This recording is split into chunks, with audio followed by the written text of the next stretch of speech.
सभी आत्माओं को ओम शांति। प्रातः मुरली। ओम शांति। बाप दादा। मीठे बच्चे, बाप आए हैं तुम्हें सिबिल चक्षु देने। तुम्हें ज्ञान का तीसरा नेत्र मिला है, इसलिए ये आँख कभी भी क्रिमिनल नहीं होनी चाहिए। प्रश्न, तुम बेहद के सन्यासियों की बाप ने कौन सी एक श्रीमत दी है? उत्तर, बाप की श्रीमत है तुम्हें नरक और नरकवासियों से बुद्धि योग हटाकर स्वर्ग को याद करना है। गृहस्थ व्यवहार में रहते नरक को बुद्धि से त्याग दो। नरक है पुरानी दुनिया, तुम्हें बुद्धि से पुरानी दुनिया को भूलना है। ऐसे नहीं, एक हद के घर की त्याग कर दूसरी जगह चले जाना है। तुम्हारा बेहद का वैराग्य है। अभी तुम्हारी वानप्रस्थ अवस्था है, सब कुछ छोड़ घर जाना है। ओम शांति। शिव भगवान उवाच, और कोई का नाम नहीं लिया, इनका नाम भी नहीं लिया। पतित पावन वह बाप है तो जरूर वह यहाँ आएगा। पतितों को पावन बनाने के लिए पावन बनाने की युक्ति भी यहाँ बताते हैं। शिव भगवान उवाच है, न कि श्री कृष्ण भगवान उवाच है। यह तो जरूर समझाना चाहिए, जबकि बैज लगा हुआ है। रचयिता और रचना को आदि मध्य अंत का सारा राज यहाँ इस बैज में दिखाया हुआ है। ये बैज कोई काम नहीं है, इशारे की बात है। तुम सब नंबरवार पुरुषार्थ अनुसार आस्तिक हो। नंबरवार जरूर कहेंगे, कहे जो रचता और रचना का ज्ञान भी नहीं समझा सकते हैं तो सत प्रधान बुद्धि धेरी ही कहेंगे। सत प्रधान बुद्धि फिर रज बुद्धि तम बुद्धि भी है। जैसा जैसा जो समझते हैं वैसा दिल मिलता है। ये सत प्रधान बुद्धि ये रज बुद्धि है, परंतु कहते नहीं है कहीं फेक ना हो जाए। नंबरवार तो होती है, फर्स्ट क्लास की कीमत भी बहुत अच्छी होती है। अभी तुमको सच्चा सच्चा सत्ययुग मिला है। अभी तुम बच्चे जानते हो, जबकि सत्ययुग मिला है वह तुमको एकदम सच्चा सच्चा बना देते हैं। सच्चे है देवी देवताएं जो फिर वाम मार्ग में छूटे बन जाते हैं। सत्ययुग में सिर्फ तुम देवी देवताएं रहते हो और कोई होते ही नहीं। कोई तो ऐसे है जो कहते कि ऐसे कैसे हो सकता, ज्ञान नहीं है ना। अभी तुम बच्चे जानते हो कि तुम नास्तिक से आस्तिक बने हो। रचयिता और रचना के आदि मध्य अंत की ज्ञान को अभी तुमने एक्यूरेट जाना है। नाम रूप से न्यारी चीज फिर देखने में नहीं आती है। आकाश पोलार है तो भी फिर क्या जाता है, ना कि आकाश है।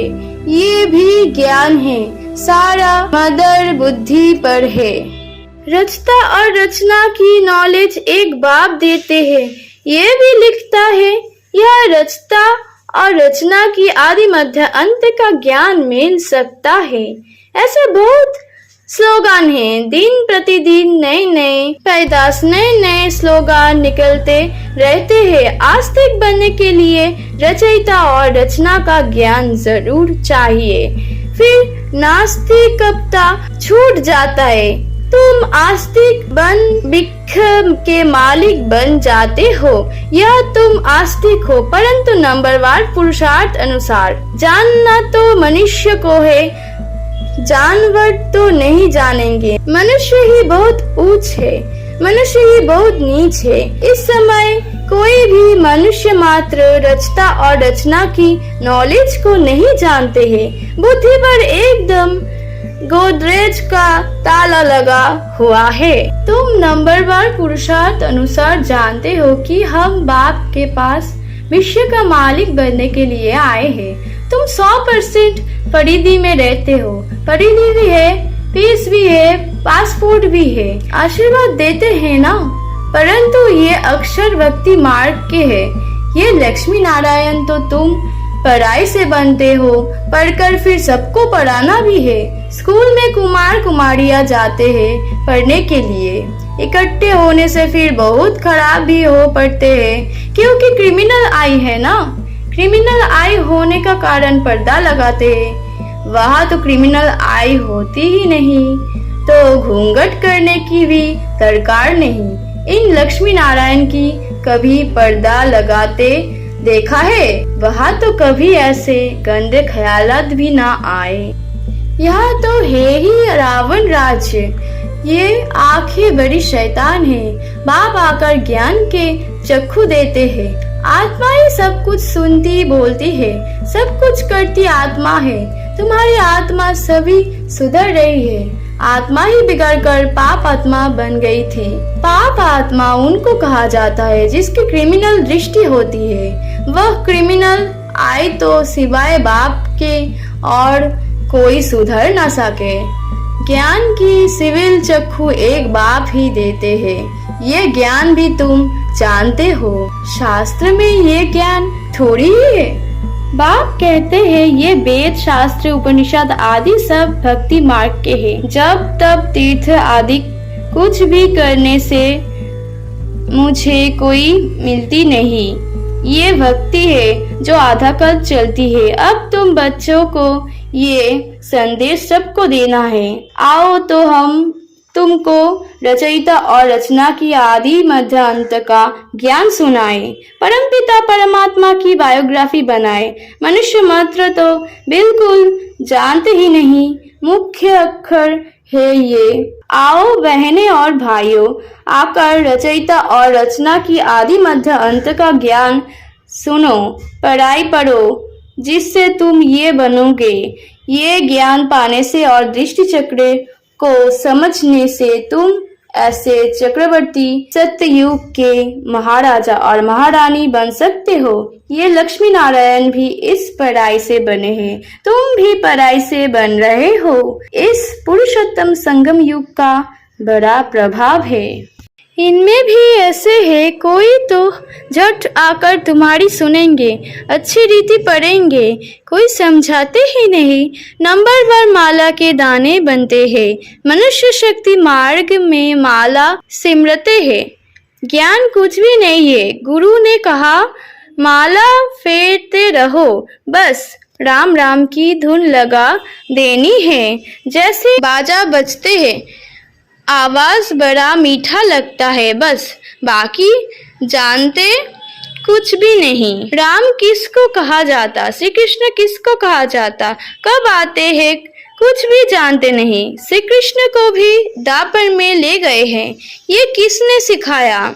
गुरुजी ने। श्री कृष्ण दापर में आया तो बाद में कलियुग आ गया, तम प्रधान बन गए। बाप कहते हैं मैं संगम पर ही आकर तम प्रधान से सत प्रधान बनाता हूँ। तुम तो कितने अंध श्रद्धालु बन पड़े हो।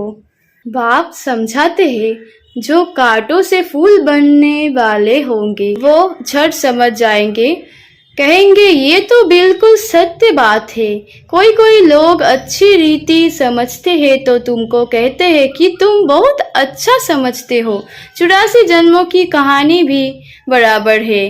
ज्ञान सागर तो एक बाप है जो आकर तुम्हें पूरा ज्ञान देते हैं। अच्छा, मीठे मीठे सिकिलधे बच्चों प्रति माता पिता बाप दादा का याद प्यार और गुड मॉर्निंग। रूहानी बाप की रूहानी बच्चों को नमस्ते नमस्ते नमस्ते। धारणा के लिए मुख्य सार। सदगुरु बाप को याद से बुद्धि को सत प्रधान बनाना है, सच्चा बनना है, आस्तिक बनकर आस्तिक बनाने की सेवा करनी है। अभी वानप्रस्थ अवस्था है, इसलिए बेहद का सन्यासी बनकर सबसे बुद्धियोग हटा देना है, पावन बनना है और देवी गुण धारण करने हैं। वरदान। देह और देह की दुनिया की सृष्टि से ऊंचा रहने वाले सर्व बंधनों से मुक्त फरिश्ता भव।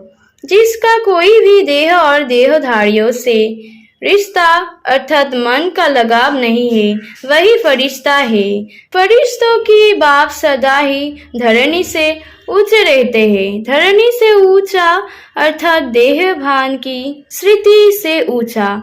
जो देह और देह की दुनिया की स्थिति से ऊंचा रहते हैं, वही सर्व बंधनों से मुक्त फरिश्ता बनते हैं। ऐसे फरिश्तों ही डबल लाइट स्थिति का अनुभव करते हैं। स्लोगान: वाणी के साथ चलन और चेहरे से बाप समान गुण दिखाई दे, तब प्रत्यक्षता होगी।